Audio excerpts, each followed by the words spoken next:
नमस्कार, मैं हूं अबू हुरैरा और आप देख रहे हैं प्राइम डिबेट इंडिया। पाकिस्तान ने एक बार फिर कश्मीर का राग अलापा है। कोई भी मौका हो, पाकिस्तान अपनी नापाक हरकत जरूर करता है। इस बार भी पाकिस्तान ने यूएनएससी में कश्मीर पर राग अलापा, लेकिन हमेशा की तरह ही इस बार भी पाकिस्तान को मुंह की खानी पड़ी है। भारत के विदेश मंत्री एस जयशंकर ने पाकिस्तानी मंत्री बिलावल भुट्टो को करारा जवाब दिया। एस जयशंकर ने कहा कि आतंकवाद को पालने पोसने वाले देश हमें नसीहत न दें। यूएनएससी में भारत ने पाक को फटकार लगाई और फटकार लगाते हुए कहा कि दुनिया जिसे अस्वीकार मानती हो उसे सही ठहराने का सवाल ही नहीं उठता है। यानी एक बार फिर भारत ने पाक को कड़ा संदेश दिया है। हम आपको बताते चले कि भारत ने संयुक्त राष्ट्र सुरक्षा परिषद यानी यूएनएससी की बैठक की अध्यक्षता करते हुए पाकिस्तान को करारा जवाब दिया है। इसी पर आज हम प्राइम डिबेट इंडिया में चर्चा करेंगे। बहुत खास मेहमान मेरे साथ जुड़ रहे हैं। बहुत जल्दी अपने मेहमानों का आपसे इंट्रोडक्शन भी करा देता हूं। मेरे साथ पल्लवी घोष जी हैं, जो कि सीनियर एडिटर पॉलिटिक्स हैं नेटवर्क 18 की। रॉबिंदर सचदेव जी हैं, एक्सपर्ट हैं फॉरेन इश्यूज के। डॉक्टर निर्मल सिंह साहब हैं, फॉर्मर डिप्टी सीएम हैं जम्मू कश्मीर बीजेपी से। और सलमान निजामी साहब हैं, सीनियर लीडर हैं डेमोक्रेटिक आजाद पार्टी से। सभी का बहुत वेलकम है न्यूज 18 जम्मू कश्मीर लद्दाख हिमाचल में। मैं सबसे पहले पल्लवी जी आपसे ही शुरुआत करना चाहूंगा। पल्लवी जी, एस जयशंकर जी हमेशा अपने बयानों को लेकर चर्चा में रहते हैं और बड़ी बेबाकी से जवाब देते हैं। क्या कुछ यूएनएससी में हुआ जिसे लेकर इस बार भी एस जयशंकर के बयान की काफी तारीफ की जा रही है?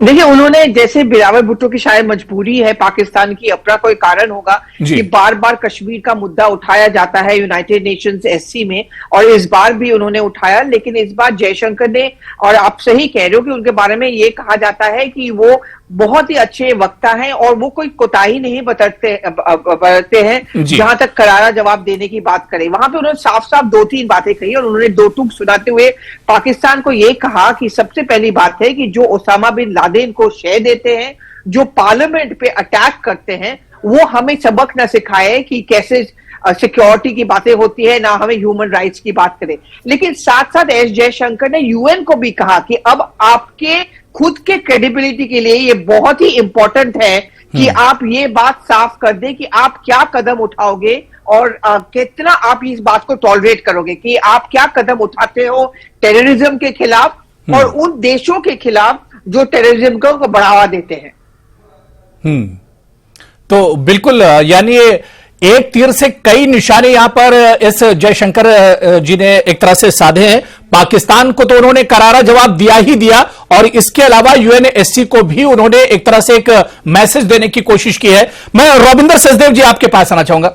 रॉबिंदर सचदेव जी, पाकिस्तान अपने गुनाहों को छुपाने के लिए जब भी कोई इस तरह का स्टेज होता है तो कश्मीर का राग अलापता है, और इस बार फिर क्या ये पाकिस्तान की एक मजबूरी है वहां के जो पॉलिटिकल जो पार्टियां हैं? दो चीजें हैं मेरे ख्याल से। डेफिनेटली ये मजबूरी है, और दूसरा ऑब्सेशन है उनको भारत में कश्मीर के मुद्दे को लेके। और सबसे पहली बात तो ये देखिए, अगर आप जितने भी बड़े, चाहे आप जो भी हों, आप अपने को तो बचाएंगे ही ना। आप चाहे जितनी भी गलतियां करते हों, आप सबसे नकारा इंसान भी हो या जो भी हो, आप अपने को तो सही ठहराएंगे। पाकिस्तान वो करता है, एंड पाकिस्तान की मजबूरी ये है अपनी डोमेस्टिक पॉलिटिक्स के लिए, अपने देश को उन्होंने गलती ये कर रखी है पाकिस्तान ने कि अपनी आइडेंटिटी एक तरह से सारी ना इंडिया से लिंक करी हुई है। इंडिया की खिलाफत में वो अपना इमेज देखते हैं कि हम इंडिया को कितना अपोज करें, इंडिया को कितना हम नीचा दिखाएं, उतने हम अच्छे हैं अपने आप। उनकी जो सेल्फ इमेज है पाकिस्तान की।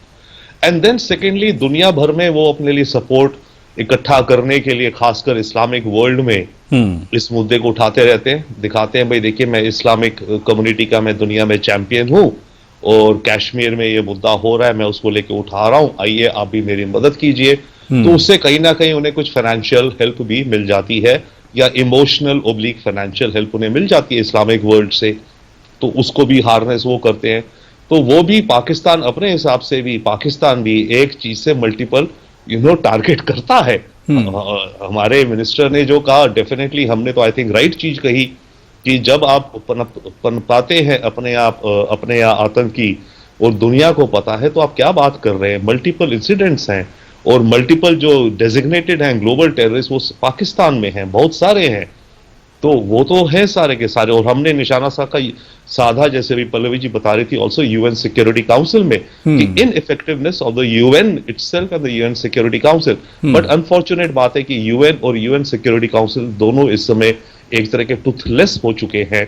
बट यस, फिर भी दुनिया में ये एक ऑर्गेनाइजेशन है जिसमें हम होप करते हैं और हम चाहते हैं कि ज्यादा रेलेवेंस हो। इसीलिए हम बार बार यूएन को पुश करते हैं कि आप अपनी रिस्पॉन्सिबिलिटी निभाइए। नहीं, बिल्कुल। यानी एक बार एस जयशंकर साहब ने फिर से याद दिलाया कि यूएनएससी का काम आखिर क्या है, उसकी रिस्पॉन्सिबिलिटी क्या है और क्या कुछ उसको इस सीट पर बैठकर करना चाहिए, यहां से क्या कुछ होना चाहिए। मैं इस पर और भी हम आगे बात करेंगे। मैं सलमान निजामी जी आपके पास आऊंगा। सलमान निजामी जी, एक बार फिर पाकिस्तान अपनी हरकत से बाज नहीं आता है और फिर उसकी नापाक हरकत कि दुनिया का कोई भी स्टेज हो वहां पर कश्मीर का राग जरूर अलापता है। यह इसकी कमजोरी कही जाए या जानबूझकर इस तरह की नापाक हरकतें करता है, मजबूरी है या ये जरूरी है उसके लिए? देखिए अबू हुरैरा साहब, पाकिस्तान जो है बहुत सालों से कश्मीर में चाहे मिलिटेंसी हो, चाहे पत्थरबाजी हो, चाहे अटैक्स हो, वो साजिशें करवाते आ रहा है।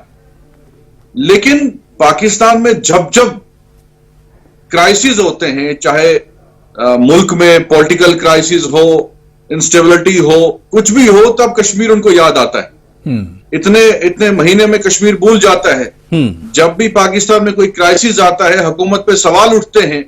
अभी वहां जो हुकूमत है उस पर सवाल है क्योंकि वहां करप्शन बढ़ रही है, वहां लोगों के काम नहीं हो रहे हैं, हम देखते हैं। तो तब उनको कश्मीर याद आता है। अभी कश्मीर जहां तक 370 हटने के बाद है, वो मैंने कई डिबेट्स में कहा कि 370 जो है वो पाकिस्तान ने नहीं दिया, ये हिंदुस्तान का अंदरूनी मामला है, जम्मू कश्मीर के लोगों का और हिंदुस्तान की हुकूमत का मामला है। तो हमें पाकिस्तान की जरूरत नहीं है और पाकिस्तान ने हमेशा कश्मीर में जो है अपने वोटों के यही बात जम्मू कश्मीर की जो रिवायती पार्टियां हैं वो इस बात पर जोर नहीं देती हैं कि पाकिस्तान का कश्मीर से क्या लेना देना है। कश्मीर तो हिंदुस्तान का अटूट हिस्सा है, लेकिन वहां की जो सियासी पार्टियां हैं, पीडीपी की बात करें, एनसी की बात करें या दूसरी जो पार्टियां कश्मीर की, वो इस पर कभी एक तरह से फोकस नहीं करती हैं। इस पर पाकिस्तान को कभी जवाब नहीं दिया जाता है। उनकी दुकानें इसी पे चलती हैं कश्मीर में। उन्होंने इलेक्शन से पहले जो पाकिस्तान का साथ दिया, पाकिस्तान को जो है ये कहा कि पाकिस्तान बहुत इंपॉर्टेंट है, और ये सब डिस्क्लोज हुआ है। पहली हुकूमतों ने भी किया है, आज की हुकूमत, और वही लोग जो है फिर कंप्रोमाइज करते हैं, वही लोग आरएसएस के साथ हाथ मिलाते हैं, वही लोग बीजेपी के साथ हाथ मिलाते हैं। तो इसलिए हमें पाकिस्तान के साथ कोई लेना देना नहीं है। हमारे मसाइल जो हैं वो हिंदुस्तानी हुकूमत के साथ इख्तिलाफात हो सकते हैं, हम जमहूरी मुल्क में रहते हैं, और पाकिस्तान ने कश्मीर के लोगों का हमेशा इस्तेमाल किया, कत्लेआम करवाया। हम नहीं चाहते कश्मीर के नौजवानों के हाथ में बंदूकें हों, पत्थर हों। हम चाहते हैं कि कश्मीर का नौजवान, उसके हाथ में कलम हो, हम प्रोग्रेस करें। हमें पाकिस्तान की जरूरत नहीं है, जम्मू कश्मीर के लोगों की नहीं आवाज। अब मसला देखिए सलमान निजामी, मसला तो यही है कि आज की सरकार 370 के बाद अब जिस तरह से हालात बदल रहे हैं, वो भी तो अब जो पॉलिटिकल पार्टियां जम्मू कश्मीर की, उन्हें हजम नहीं हो रहा है। 370 के बाद के जो हालात हैं वो भी जम्मू कश्मीर की सियासी पार्टियों को एक तरह से हजम नहीं हो रहा है, उन्हें रास नहीं आ रहा है।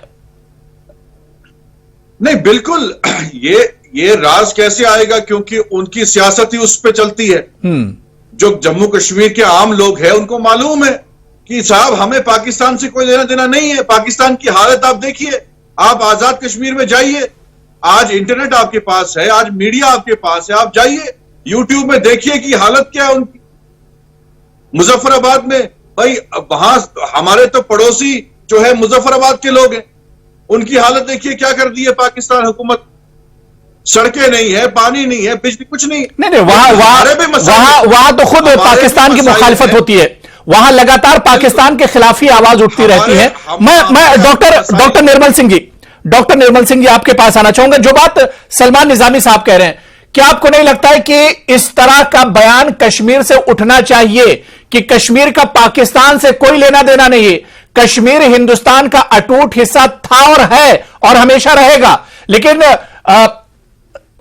बात यहां पर आकर रुक जाती है कि यह चीज कश्मीर से नहीं उठती है, यह बयान, इस तरह की आवाज कश्मीर से नहीं उठती है? देखिए, सबसे पहले हमें यह समझना पड़ेगा, जो पाकिस्तान का जन्म हुआ जी और उसका सर्वाइवल, दो जो है बातें हैं, वो किस पर आधार पर है? वो है anti Indian hatedness, two nation theory, जो कि एक फॉल्स कॉन्शियसनेस थी। एक अननेचुरल डिवीजन करके जो है पाकिस्तान बना, तो जब तक उसका भारत के खिलाफ वो जहर नहीं उगलेगा, षड्यंत्र नहीं करेगा, वो सर्वाइव नहीं कर सकता। क्योंकि वो देश जो प्रोविंसेस जहां पाकिस्तान के लिए कोई आवाज नहीं थी, चाहे वो पंजाब था, चाहे नॉर्थ वेस्ट था, चाहे सिंध था, जहां पाकिस्तान बना वहां पाकिस्तान की कोई आवाज ही नहीं थी। लेकिन मोहम्मद अली जिन्ना और कांग्रेस की जो है कमजोरी के कारण जवाहरलाल नेहरू और बाकी लोग जो इतने उतावले थे कि नहीं जी हमें जो है सत्ता मिलनी चाहिए, तो पाकिस्तान स्वीकार किया। वो पाकिस्तान अपने सर्वाइवल के लिए दो बातें, एक तो भारत में अलगाववाद और जो टेररिज्म को इंस्ट्रूमेंट ऑफ डिप्लोमेसी के तौर पर यूज कर रहा है, तो ऐसा पाकिस्तान जो है वो तब तक सर्वाइव करेगा जब तक इन बातों पर चलेगा। और जम्मू कश्मीर के जो लोग हैं, जो सॉफ्ट सेपरेटिस्ट हैं, सॉफ्ट सेपरेटिज्म पर विश्वास करते हैं, वो भी उसी लाइन पर राग लापेंगे, तभी उनका सर्वाइवल है।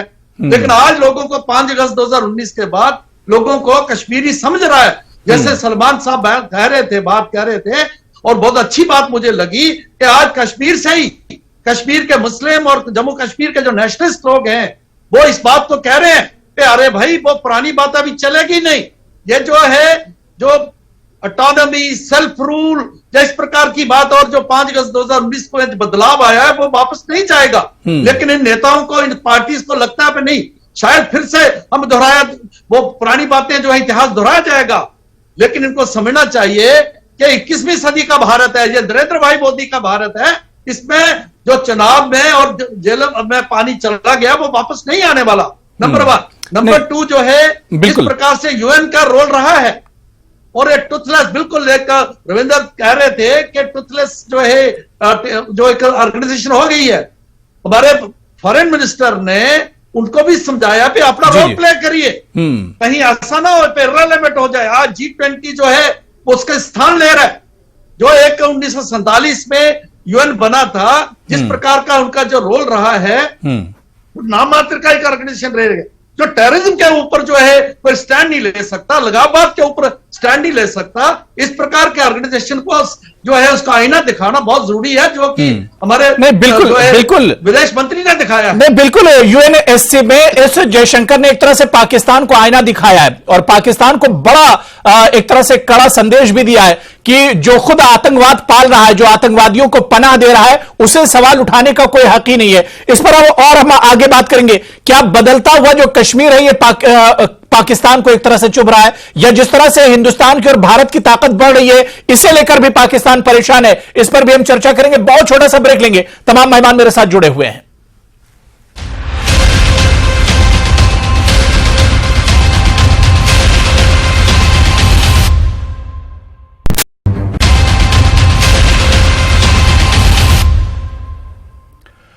तो पाकिस्तान का नापाक चेहरा एक बार फिर से सबके सामने आया है, लेकिन एक बार फिर पाकिस्तान को मुंह की खानी पड़ी है। यूएनएससी में विदेश मंत्री एस जयशंकर ने एक बार फिर पाकिस्तान को कड़ा संदेश दिया। इसी पर हम आज प्राइम डिबेट इंडिया में चर्चा कर रहे हैं। बहुत खास मेहमान पहले से मेरे साथ जुड़े हुए हैं। मैं ब्रेक के बाद पल्लवी घोष जी आपके पास ही आना चाहूंगा। पल्लवी जी, 2-3 चीजें हैं। आपने शुरू में कहा था कि यूएनएससी की जिम्मेदारी क्या है, इस पर भी एक तरह से एस जयशंकर जी ने इशारा किया है कि यूएनएससी को अपनी जिम्मेदारी समझनी चाहिए। और इसके अलावा पाकिस्तान जो इस तरह की बेतुकी बातें करता है, कहीं ना कहीं इसके पीछे हिंदुस्तान की बढ़ती ताकत भी। आज यूएनएससी की अध्यक्षता भारत कर रहा है, तो हिंदुस्तान की बढ़ती मकबूलियत जो है, इससे भी पाकिस्तान परेशान है। जी बिल्कुल, और मैं एस जयशंकर की बात इसलिए खास तौर पर ये कहना चाहूंगी क्योंकि वो एक डिप्लोमेट रह चुके हैं और वो पूरी सिस्टम को बहुत ही अच्छे से समझते हैं और वो भी अंदर से समझते हैं, और अब वो ऑफ कोर्स विदेश मंत्री है हमारे, तो इसलिए उनको कोई कूटनीति की बात अगर हम बात करें तो वो अच्छी तरह से इस बात को समझते हैं।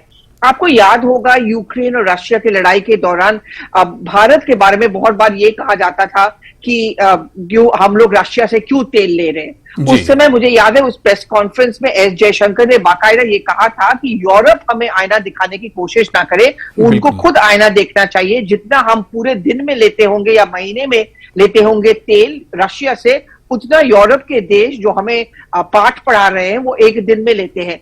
उस समय एक छवि बनी थी और वो छवि ये बनी थी कि एस जयशंकर बहुत कड़ा बोल सकते हैं, बहुत स्ट्रांगली वर्ड कर सकते हैं, और ये इमेज भारत के सामने, वर्ल्ड के सामने वो दर्शाते हैं कि हम थर्ड वर्ल्ड नहीं है, हम डेवलप कंट्रीज में से अब गिने जा सकते हैं और हमारा एक स्टैंडिंग है। और कहीं ना कहीं मुझे लगता है जब उन्होंने यूएनएससी में ये आईना दिखाने की कोशिश की, सिर्फ पाकिस्तान को नहीं, यूएन को भी, कि कब तक आप चुप रहोगे, कब तक आप एक स्टैंड नहीं लोगे, क्योंकि अगर आप चाहते हो, हमने आपको डॉसिया प्रेजेंट किया, हमने आपको प्रूफ प्रेजेंट किया, इसके बावजूद आप एक्सपेक्ट करते हो कि यूएनएससी को एक प्लेटफॉर्म बनाया जाए जहां के पाकिस्तान के नेता उसको अपनी राजनीति को बनाने की कोशिश करे, तो फिर यूएन प्लस जो डेवलप्ड कंट्रीज है, चाहे वो यूरोप हो, चाहे वो अमेरिका हो, उनको भी ये बात समझना पड़ेगा कि वो लोग भी उतने जिम्मेदार हैं जितना पाकिस्तान है, क्योंकि आप लोगों को भी लड़ना पड़ेगा टेररिज्म के खिलाफ, क्योंकि वो लोग खुद सफर कर चुके हैं।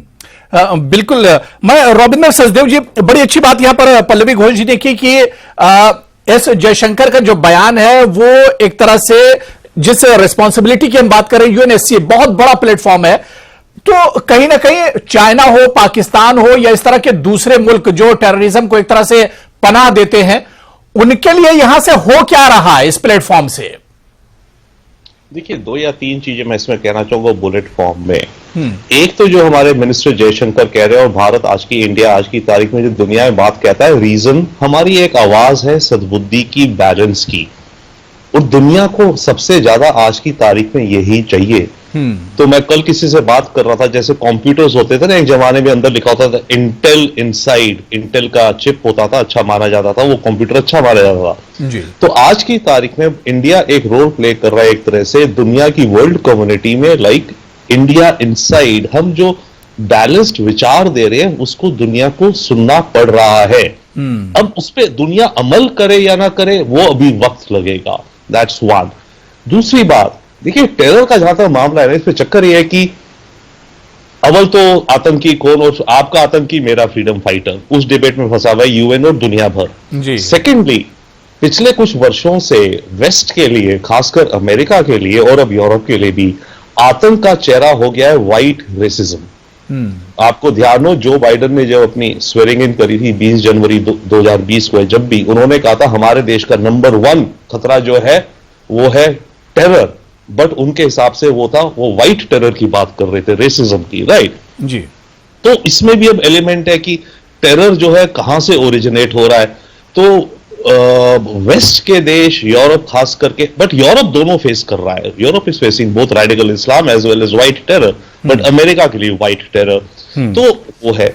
अब तीसरी बात है, coming back to again Pakistan and overall India, जो एक तरह से इंटेल इनसाइड दुनिया में देने का प्रयास कर रहा है, और पाकिस्तान भी तभी आई थिंक बैलेंस में आएगा जब पाकिस्तान, एक वक्त तो आएगा पाकिस्तान जब पाकिस्तान ये सोचेगा जियो और जीने दो। पाकिस्तान जब तक उस कगार, उस एज तक नहीं आएगा as a society, as a nation, as a people, army, military, सब मिला मुलू के इनकी इंटेलिजेंस, कि चलो अब हम जीते हैं और दूसरे को जीने दें। क्योंकि हम भी यही कहते हैं, हम कहते हैं हम आपको जीने देंगे, आप हमें जीने दो। इनफैक्ट ये तो हमारी फॉरेन पॉलिसी का ओवरऑल एक तरह से हो गया। चाइना से भी हम ये कहते हैं, हम आपसे कोई दुश्मनी थोड़ी चाहते, वी डोंट कंसिडर एनिमी, आप जियो, हमें जीने दो। अगर आप हमें जीने नहीं दोगे तो वो होगा जैसे हमने गलवान में हुआ, भाई हम तो अपनी अपनी अपनी जिंदगी के लिए तो हम कुछ करेंगे ना, अगर आप मुझे नहीं जीने दोगे। तो फंडामेंटल वैल्यू दुनिया में इस समय जो आनी चाहिए मेरे विचार से, और ये बात अप्लाई कर रही है हर देश को, हर कम्युनिटी को, और मैन और एनवायरमेंट के बीच में भी, हम अगर मदर नेचर को नहीं जीने देंगे तो मदर नेचर हमें नहीं जीने देगी। राइट, बिल्कुल। तो ये पॉइंट जब तक पाकिस्तान की रूलिंग एलीट के माइंड में नहीं आएगा, तब तक पाकिस्तान पाकिस्तान यही करता रहेगा और अनफॉर्चुनेट डगमगाता रहेगा, इसी तरह की बातें करता रहेगा और परेशान भी करता रहेगा दूसरों को। नहीं, बिल्कुल। पाकिस्तान की जो पॉलिटिक्स और जो वहां की सियासत है वो तो कहीं ना कहीं भारत को लेकर ही एक तरह से भारत के खिलाफ बयान देते हैं और अपनी पॉलिटिक्स एक तरह से वहां पर चमकाते हैं। मैं सलमान निजामी साहब आपके पास आना चाहूंगा। सलमान निजामी जी, बार बार जो सवाल किया जाता है कि कश्मीर, जम्मू कश्मीर की जो सियासी पार्टियां हैं उनका डबल स्टैंडर्ड, अब इसी पर आप देख लीजिए कि हमारा पड़ोसी मुल्क पाकिस्तान लगातार हमारे खिलाफ बयानबाजी देता है, हमारे खिलाफ हरकतें करता रहता है, नापाक हरकतें होती हैं, लेकिन जो जम्मू कश्मीर की सियासी पार्टियां वो चाहती हैं कि पाकिस्तान के साथ बातचीत होनी चाहिए। तो क्या दहशतगर्दी, नापाक हरकतें और बातचीत एक साथ हो सकती है? देखिए, जो जम्मू कश्मीर की सियासी पार्टियां हैं उनकी सियासत जो है इन्हीं मुद्दों से चलती, क्योंकि उनको मालूम है कि जो उन्होंने जम्मू कश्मीर की आवाम से वादे किए थे, उन्होंने हुकूमत भी की लेकिन उस पर खड़ा नहीं उतर पाए। तो बार बार वो पाकिस्तान को जो है पिक्चर में लाते हैं, पाकिस्तान को अहमियत देते हैं, और पाकिस्तान भी 5-6 महीने के बाद अचानक जाग जाता है जब वो वहां उस मुल्क में पॉलिटिकल क्राइसिस होते हैं, इंस्टेबिलिटी होती है। तो ये कश्मीर को इन्होंने एक फुटबॉल समझा है कि यहां से भी आप किक करें, वहां से वो किक करें, लेकिन जम्मू कश्मीर की आवाम का नुकसान होता है इससे। और हम चाहते हैं कि जो हमारे मसाइल हैं हम उठाएं, वो हुकूमत के साथ हमारे जो है इख्तलाफात हो सकते हैं, हम लड़ रहे हैं उसके लिए, चाहे हमारे जो हकूक छीने गए, हमारी जमीनें छीने गई, हमारी नौकरियां छीनी गई, हमारा रोजगार छीना गया, हम उसके लिए लड़ रहे हैं, सुप्रीम कोर्ट ऑफ इंडिया में लड़ रहे हैं। लेकिन हमें पाकिस्तान की जरूरत क्यों है? उन पार्टियों को जरूरत है क्योंकि उनका सर्वाइवल ही उसी से है। उनका सर्वाइवल जम्मू कश्मीर के नौजवानों का कत्लेआम करवाना है।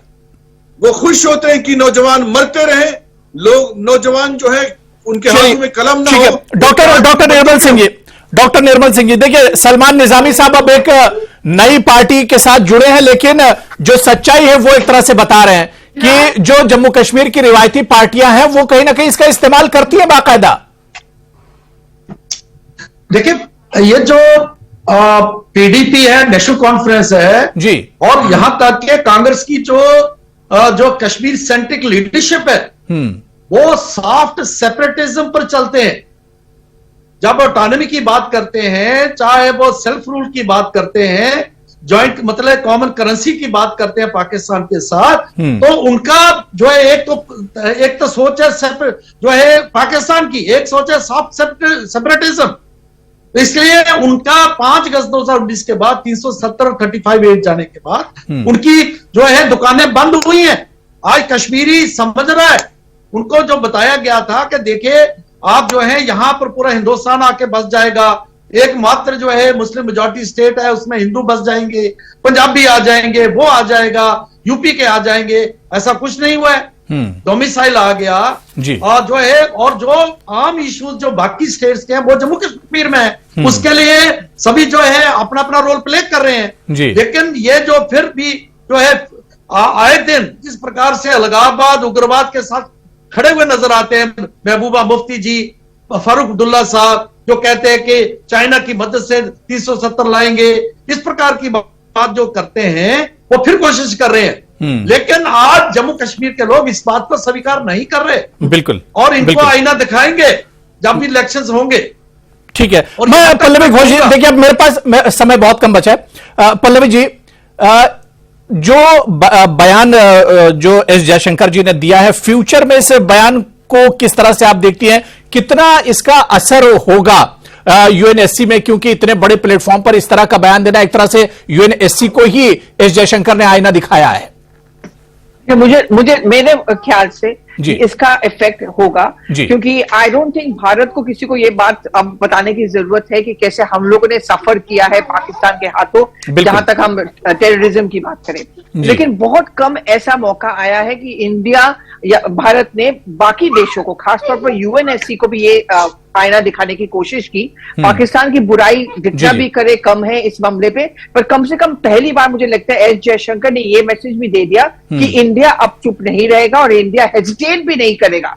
अगर डेवलप्ड कंट्रीज की बात करें या यूनाइटेड नेशंस की बात करें, उनको भी ये बात करने से कि आपको भी कुछ जिम्मेदारी दिखानी होगी, सिर्फ आप हमसे मत एक्सपेक्टेशन रखो, हम लोगों को भी आपसे एक एक्सपेक्टेशन है और वो जिम्मेदारी आप लोगों को निभानी है। नहीं, बिल्कुल जाहिर सी बात है। अब दुनिया के सामने भी एक तरह से चीजें आ रही हैं कि अपने पड़ोसी मुल्क से या जो आतंकवाद को पनाह दे रहे हैं, इनसे सिर्फ हिंदुस्तान या भारत को ही नहीं, पूरी दुनिया को एक तरह से खतरा है और इसके लिए पूरी दुनिया को एक तरह से सोचना होगा कि इसका खात्मा किस तरह से किया जाए। और यूएनएससी या इस तरह के जो प्लेटफॉर्म है, ये अपनी जिम्मेदारी कितनी निभा रहे हैं, इन्हें भी अब एक तरह से सोचना होगा। बहुत बहुत शुक्रिया, बहुत अच्छी बातचीत हुई, वक्त की कमी है। पल्लवी घोष जी, बहुत बहुत शुक्रिया हमारे साथ जुड़ने के लिए। रविंदर सचदेव जी, डॉक्टर निर्मल सिंह साहब और सलमान निजामी जी, सभी का बहुत बहुत शुक्रिया इस चर्चा में जुड़ने के लिए। नमस्कार।